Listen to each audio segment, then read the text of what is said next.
여러분 안녕하십니까? 전염병 코로나19의 급속한 확산으로 온 나라가 비상상황에 놓여 있는 중입니다. 이 와중에 그나마 반가운 소식 하나가 어제 들려왔습니다. 작년 6월부터 문재인 하야를 요구하면서 사실상 사전선거운동을 일삼아온 전광훈 씨가 마침내 어제 24일 밤늦게 구속이 결정됐습니다. 김동연 서울중앙지법 영장전담부장 판사가 내린 결정인데요. 선거운동을 할 수 없는 사람이 총선을 앞두고 대규모 청중을 상대로 계속적인 사전선거운동을 했다라고 하면서 전광훈 목사의 범죄 혐의가 소명된다. 사안이 중하고 엄중한 처벌이 예상되어 도주 우려도 있다라고 하면서 구속 이유를 밝혔습니다.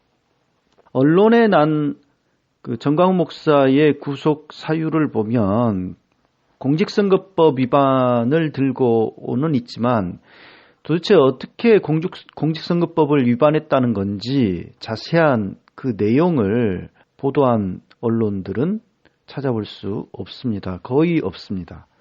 그래서 오늘 이 시간에는 전광훈 씨가 도대체 어떤 내용으로 공직선거법을 위반했는지 좀 더 제가 아는 한 좀 자세하게 여러분들에게 설명해 드리고자 합니다. 지금 전광훈 씨 측에서 밝힌 바에 의하면 전광훈 씨는 전국 투어를 하면서 대형 집회를 계속했지 않습니까? 국민대회랄지 기도회랄지 자담회랄지 이런 것들을 해왔는데요.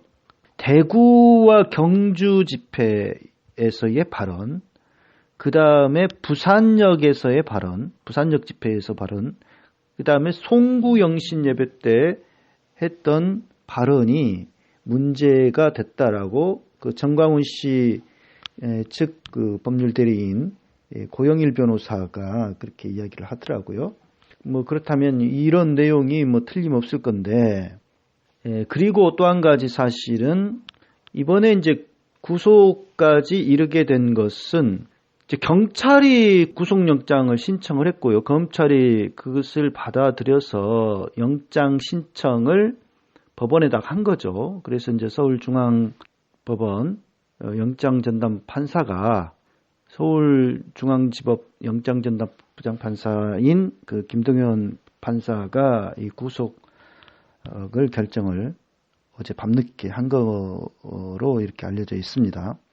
재밌는 사실은 저도 마음 졸이면서 어제 구속 결정이 날지 안 날지를 밤 10시경이었나요? 제가 전광훈 씨 측 유튜브 방송이 있어요. 그 방송을 보고 있는데 이제 밖에서 전 씨 측 지지자들이 말하자면 전광훈 씨의 추종자들이 몰려와가지고 전광훈 목사님은 죄가 없다, 얼른 풀어줘라고 난리를 치면서 어제도 집회를 했거든요.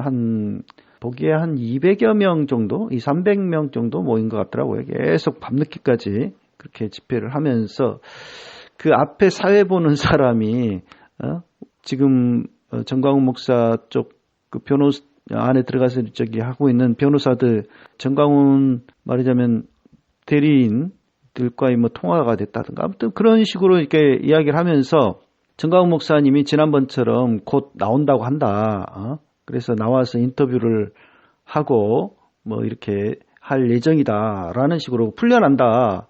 이런 식으로 이야기를 하는 거예요. 그래서 그냥 다들 완호를 하고 만세를 부르고 난리였습니다. 그래서 이번에도 구속영장이 기각 되나 보다 하면서 저도 굉장히 크게 실망을 했었는데, 그 다음에 이제 김문수 씨가 마이크를 잡고 아직 공식적으로 발표된 건 아니라는 식으로 또 이야기를 하더라고요. 근데 그러기가 불과 몇 분 후에 구속이 결정이 된 겁니다. 그러니까 자기네들끼리 김치국물 먼저 마시다가 이게 지금 구속되니까 큰 시리에 잠기는 그러한 상황, 재밌는 코믹한 상황 연출이 되었는데요. 일단 이제 전광훈 씨 구속 사유는 가장 크게는 이제 공직선거법 위반이죠. 공직선거법 위반입니다. 지금은 선거운동 기간이 아닙니다.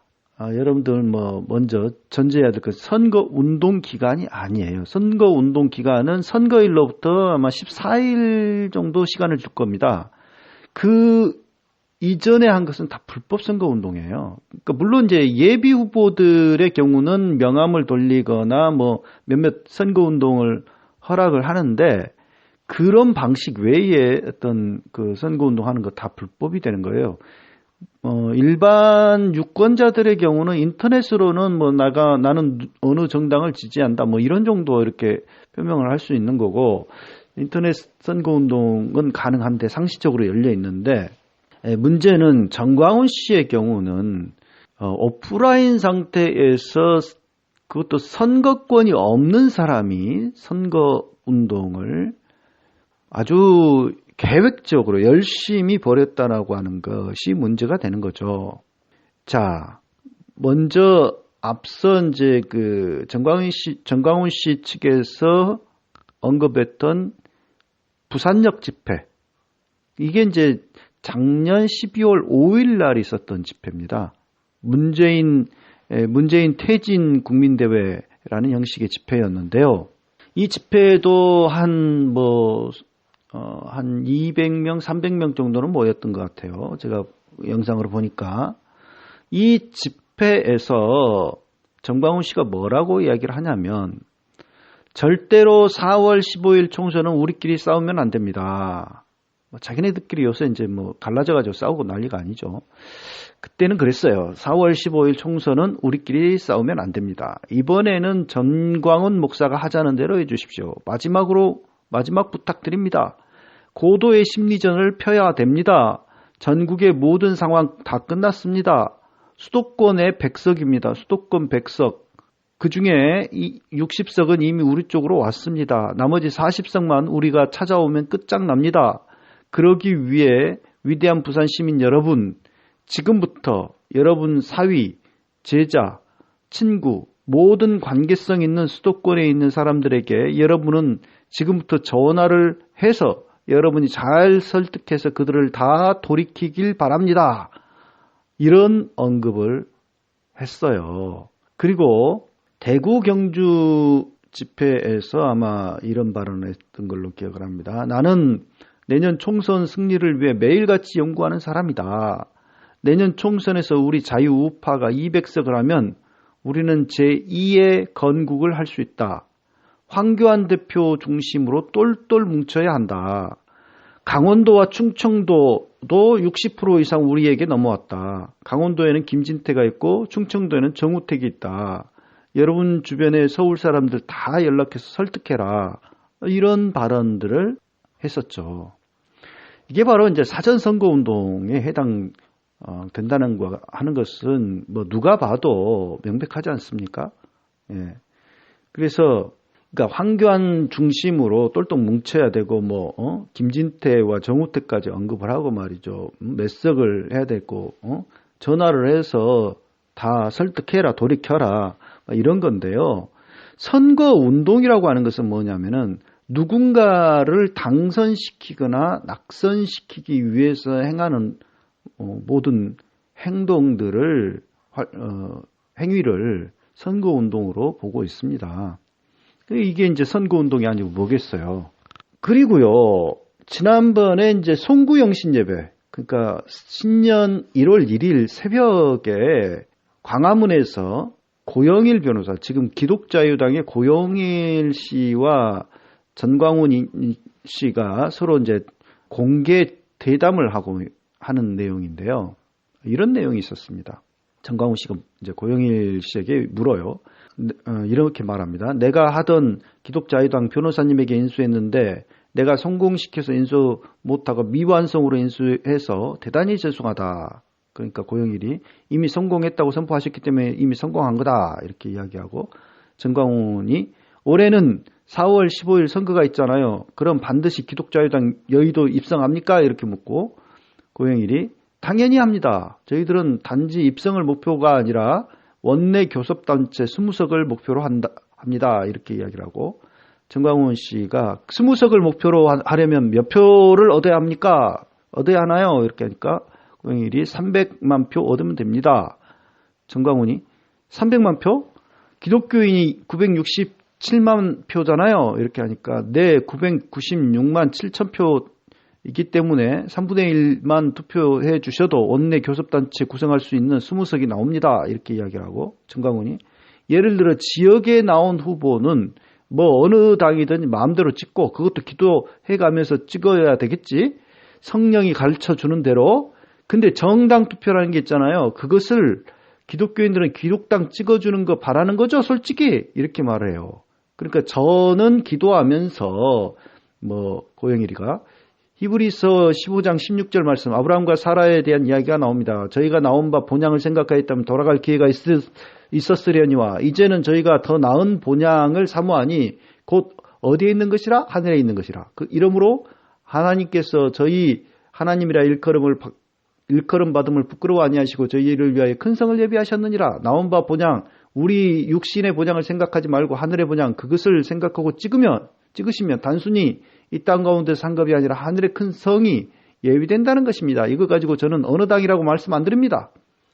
하늘의 본향을 생각하고 찍을 때 예수한국 복음 통일, 그것이 이루어질 것입니다. 이렇게 이야기를 하고, 정광훈이 외국은 독일도 그렇고 다 기민당이라고 하는 건 기독당이 이렇게 이야기하니까 고영일이가 이제 기독민주연합, 정광훈 씨가 그러니까 외국은 기독당들이 세상 정치를 이끄는 주역당들이고 하니까 고영일이 네, 맞습니다. 전체적인 맥락이 뭐예요? 기독당 찍으라는 거잖아요. 예?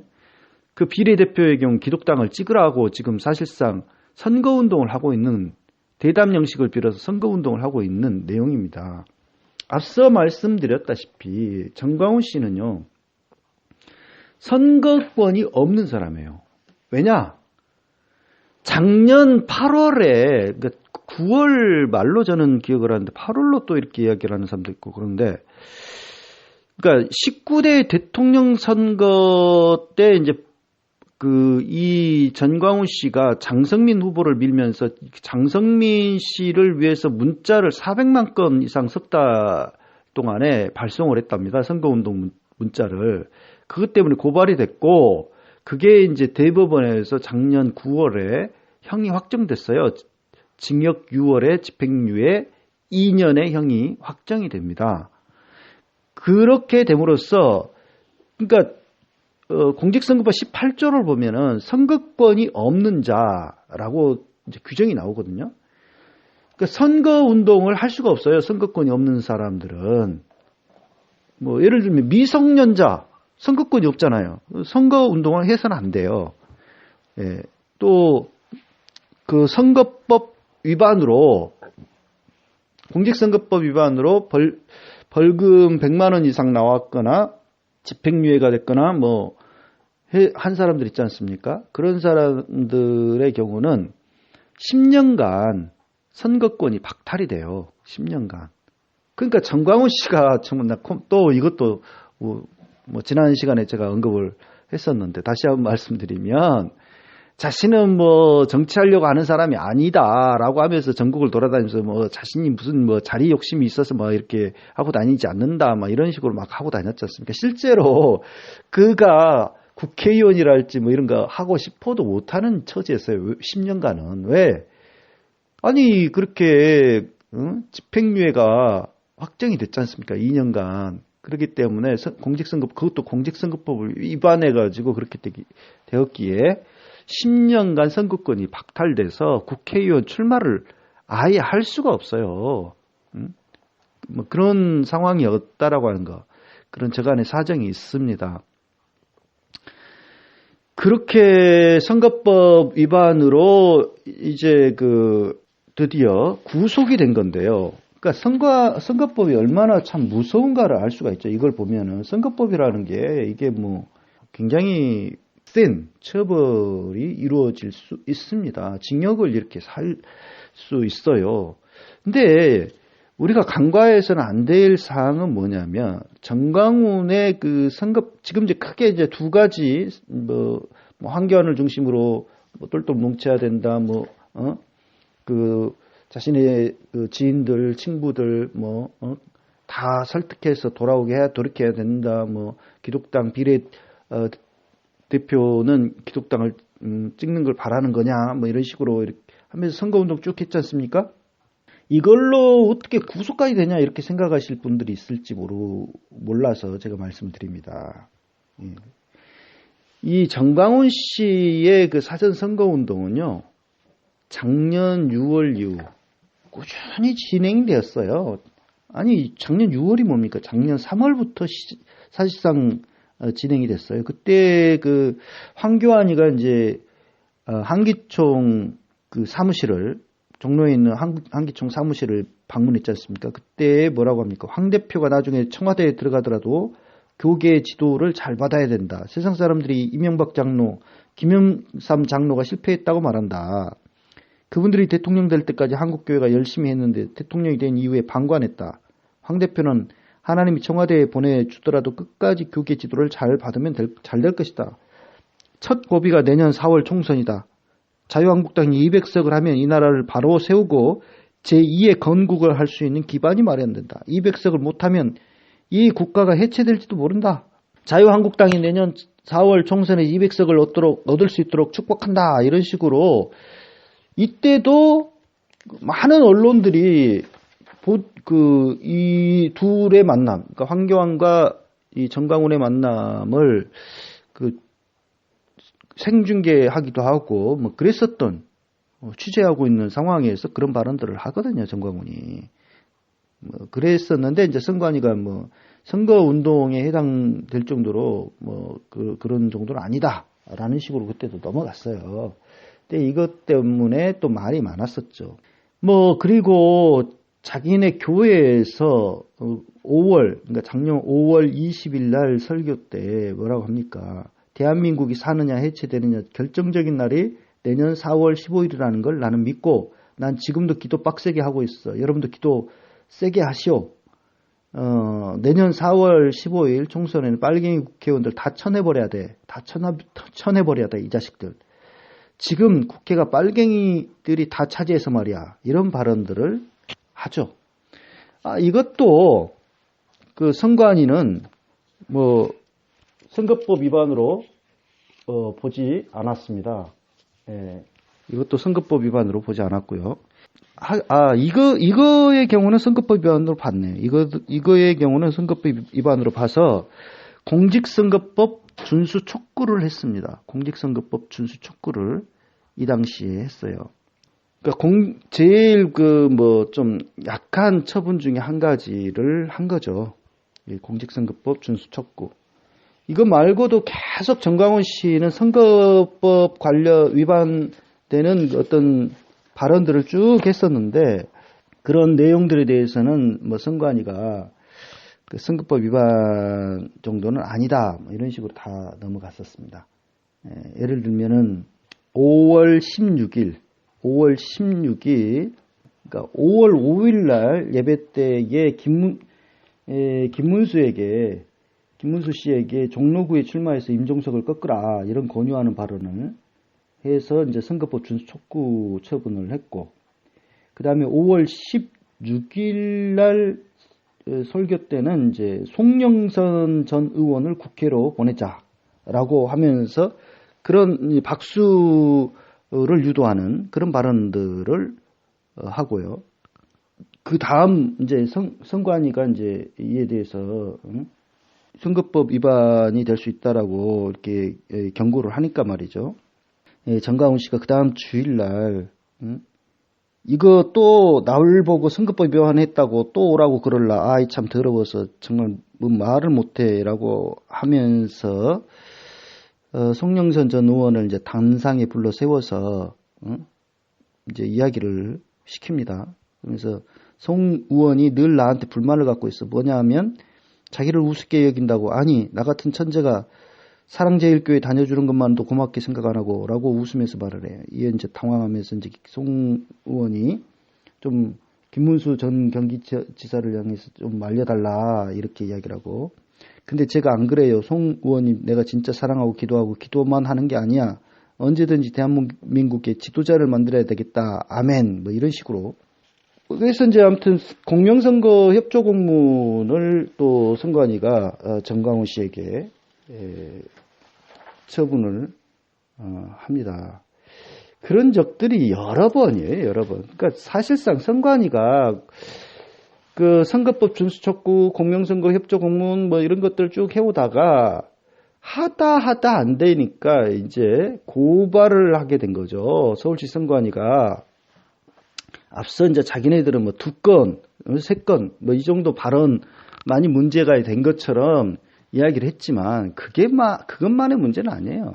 정광훈 씨가 지금까지 전국을 돌아다니면서 뭐 미등록 선거 여론조사, 그러니까 공병호 TV의 그 미등록 선거 여론조사 그걸 또 공표를 여러 차례 하질 않나, 그것도 외국해서 또 구속되기 전날, 그 주일 광화문 집회 때도 그 선거법 위반 행위를 해요. 이동호 교수라는 사람을 불러 세워가지고 그 대담을 하면서 이동호 같은 사람을 밀어줘야 된다는 식의 발언을 합니다. 공공연하게. 그러니까 이동호 씨가, 그러니까 뭐 국회의원이 이동호를 국회의원으로 만들어야 된다는 식의 어떤 발언들을 하니까 이러면 또 선거법 위반이 될 수 있다 그러니까 정광훈이 뭐라 그러냐면 이미 선거법 위반으로 걸렸는데 이런 식으로, 그러니까 이미 선거법 위반으로 걸렸으니까 이제 막 나가도 된다는 식의 발언을 그 지난 주일날 했었거든요. 네. 그러니까 그것도 이제 선거법 위반 건이 충분히 될 소지의 발언들을 했습니다. 그래서 그 이동호, 그러니까 서울 서대문 자유한국당 당협위원장 했었던 사람인데요. 그 사람을 이제 자유통일당에 오라고 이렇게 하면서 김문수 곁에 딱 붙어 있어라. 그러면 한잔 할 수 있다는 식의 어떤 발언들을 했었거든요. 그래서 선거법 위반 행위는 지금 정광훈 씨는 수시로 해왔던 상황이고, 크게 걸렸던 것들이 이제 앞서 몇몇 가지가 된 것 같습니다. 이제 정광훈 씨가 이제 구속되었기 때문에 당장 2월 29일 날 광화문에서 총동원 그야말로 명을 내려서 집회를 계획을 하고 있었는데 그 집회가 상당히 불투명했어요. 지금 내부에서도 이 코로나19 때문에 지금 집회를 하지 말자는 의견들도 많고, 또 황교안이 이 집회 자제를 요청을 했기 때문에 술렁인 것 같습니다. 그래서 의견이 분분한 것 같아요. 아마 열리게 되지 못할 가능성이 높아 보입니다. 그렇게 되면 이제 많이 힘을 잃게 되겠죠, 더. 당분간은 김문수를 비롯해서 그 정광훈과 같이 이런 그 집회들을 계속 해왔던 세력들이 있기 때문에, 움직임이 계속 되겠지만은, 그래도 큰 동력을 지금 잃어버린 상황은 틀림없어 보입니다. 이제 고영일 씨 이야기를 들어보니까 또 이제 구속 적부심을 준비를 하고 있나 봐요. 그러니까 구속됐다고 해서 딱 끝나는 것이 아니고 구속 적부심 신청을 할 수가 있거든요. 이 구속이 정당한지. 이제 고영일과 이제 정광훈을 좀 비유하는 그런 변호사들이 구속 적부심을 오늘이나 내일 중에 신청을 한다 합니다. 그러면 이제 또 다른 판사가 그걸 보고 이제 판단을 하는 거죠. 근데 구속 적부심에서 풀려나는 경우가 드물긴 하지만 있어요. 없는 건 아니에요. 그래서 구속 적부심을 신청을 한다라고 하는 건데, 이제 그 대응 논리를 보니까 기본권의 하나인 선거권을 지나치게 제한하고 있다. 그래서 선거권이 없다는 이유만으로 선거 운동을 할 수 없다. 이런 것은 부당하다. 이런 주장을 펼칠 것으로 보여요. 그 다음에 이제 헌법상 과잉 과잉금지 원칙, 그러니까 헌법상의 과잉금지 원칙에 위배되는 어떤 그 결정이다. 이런 거고, 그 다음에 국가 파괴를 우려해서 헌법상 저항권을 행사한 건데, 그걸 가지고서 선거법 위반으로 구속해버리는 건 문제가 있다. 뭐 이런 식의 주장을 펼칠 계획인가 봅니다. 근데 제가 보기에는 뭐 전혀 터무니가 없기 때문에 이걸로 구속적 부심에서 풀려날 가능성은 없어 보이고, 이제 검찰이 기소를 정식으로 하기까지, 그러니까 경찰 단계에서 열흘, 그 다음에 열흘 연장을 할 수가 있고, 구속 기간을. 그 다음에 검찰 단계에서 또 열흘 또는 연장 열흘을 해서 통상 열흘 연장을 하는 것은 거의 별로 이렇게 흔하지는 않다고 하고요. 통상 한 20일 정도까지 경찰과 검찰이 구속을 시킬 수 있습니다. 그 다음에 이제 정식으로 기소를 하게 되면 이제 구속된 상태에서 재판을 받게 되는 거죠. 그렇게 되는 것 같습니다. 근데 이제 앞으로 정광훈 측에서는 구속적 부심을 다투고자 하는 것이고, 그래서 이제 정광훈을 좀 풀려나도록 그렇게 해볼 생각인 것 같고, 그 다음에 또 이제 이게 안 통하면은 보석 신청을 또 해가지고 풀려난 상태에서 재판받도록 그렇게 또 시도를 할 계획 같습니다. 이게 이제 법원에서 어떻게 결정을 하느냐에 따라서 정광훈이 풀려날지 안 풀려날지 그렇게 이제 될 것 같은데요. 지금 상황으로 봐서는 정광훈 자체가 큰 정말 걱정거리이기 때문에 이 사회에 상식 있는 판사라면 풀어주지는 않을 것으로 봅니다. 일단 정광훈 씨를 비롯해서 사전선거운동을 일삼아왔던 자들이 그야말로 정광훈이 빠져나감으로, 이게 이제 구속됨으로써 지금 자중질환에 빠지고 어떻게 해야 될지 지금 굉장히 골치가 아픈 것 같습니다. 당장 그 정광훈이 없는 상태에서 지방 투어는 아마 힘들지 않을까 싶어요. 왜냐하면 정광훈을 추종하는 사람들이 몰려드는 거지, 그 정광훈 추종하는 사람들, 김문수가 그런 집회를 한다 그래서 사람들 모이겠습니까? 그거는 거의 불가능한 일 같고요. 또 고영일도 마찬가지고요. 정광훈 한 사람에게 너무 이 세력 같은 경우는 의존을 해왔기 때문에 아마 좀 상당히 문제가 지금 이제 생길 걸로 보입니다.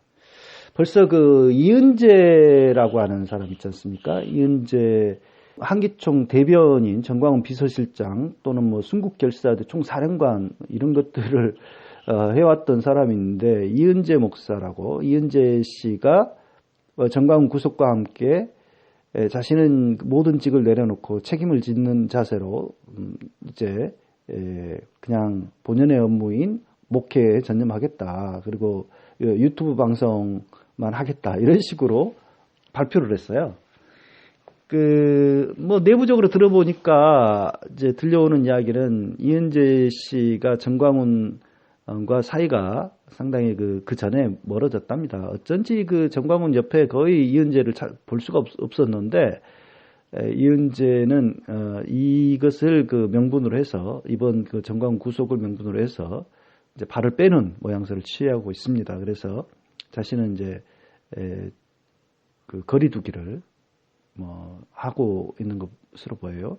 이은재도 지금 발등에 불이 떨어졌죠. 소강석 목사 명예훼손 때문에 고발을 당해가지고 지금 재판을 받아야 되는 지금 그런 상황에 놓여 있습니다. 이 사람도 구속될 위험이 상당히 높은 사람이에요. 그래서 지금 속으로 굉장히 쫄아 있는 것 같습니다. 김문수를 비롯한 지금 남아있는 자들도 서울시로부터 김문수 같은 경우도 고발됐지 않습니까? 지금 광화문 집회를 하지 말라고 그랬는데 하다가 고발이 됐고요. 그러기 때문에 이들에 대해서도 이제 머지않아 준엄한 법적인 그 심판이 있지 않을까 싶습니다. 예, 아무튼 정광훈의 구속을 정말 기다려 왔는데 드디어 구속이 돼서 정말 우리 온 국민의 기독교계의 그 걱정거리야말로 한국 기독교를 먹칠하고 말이죠. 하나님 이름을 더럽힌 이 정광훈이 구속됨으로써 그나마 이제 한국 교회가 조금 욕을 덜 먹게 되지 않을까 좀 그런 생각을 해보고요. 또 특별히 다가오는 총선이 혼탁 부정선거로부터 조금 그래도 부정선거가 되지 않는 좀 그런 선거가 공명한 선거로 조금 그렇게 나아가게 될 가능성이 높아진 것이 아닌가 그런 생각을 해보면서 아무튼 앞으로도 좀 감시 활동을 꾸준히 지속을 할 거고요. 이렇게 기독교의 이름으로 하나님 이름으로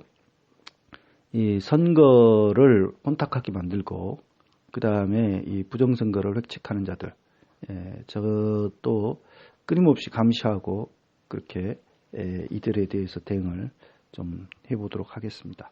예, 감사합니다. 팔팔하게 달려요 88 대리운전 061-681-8888 1,000원씩 기부하는 대리운전 88 대리운전 061-681-8888 팔팔하게 달려요 88 대리운전 061-681-8888